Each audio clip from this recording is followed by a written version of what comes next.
तर इकडे पुण्यात सध्या ढोल ताशांच्या पथकांचा सराव सुरू आहे आणि त्यामुळे इथल्या स्थानिकांना त्रास होतोय अशा तक्रारी येत आहेत।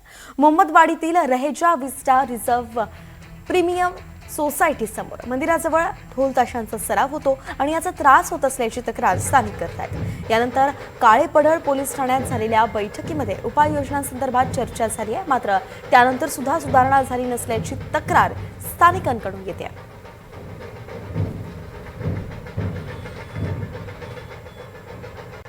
यात पुण्यात वाहतूक कोंडी सोडवण्यासाठी आता पोलीसच रस्त्यांवरील खड्डे शोधणार आहेत। पोलीस आयुक्त अमितेश कुमार यांचे वाहतूक पोलिसांना हे महत्त्वाचे निर्देश आपण पाहतोय। वाहतूक नियमादरम्यान रस्ते आणि चौकांची प्रत्यक्ष पाहणी करण्याच्या सूचना त्यांनी केलेल्या आहेत। खड्डे आढळले तर महापालिकेला माहिती देऊन तातडीने ते बुजवून घेण्यासाठी पाठपुरावा करण्याचे निर्देश आहेत आणि या खड्ड्यांमुळे वाहनांचा वेग मंदावतो, वाहतूक कोंडी होते असं पोलिसांच्या निदर्शनास आलेलं आहे। कोंडीच्या ठिकाणी केवळ वाहतूक नियमन न करता मूळ कारण दूर करण्यावरती भर द्यावा असं अमितेश कुमार म्हणाले।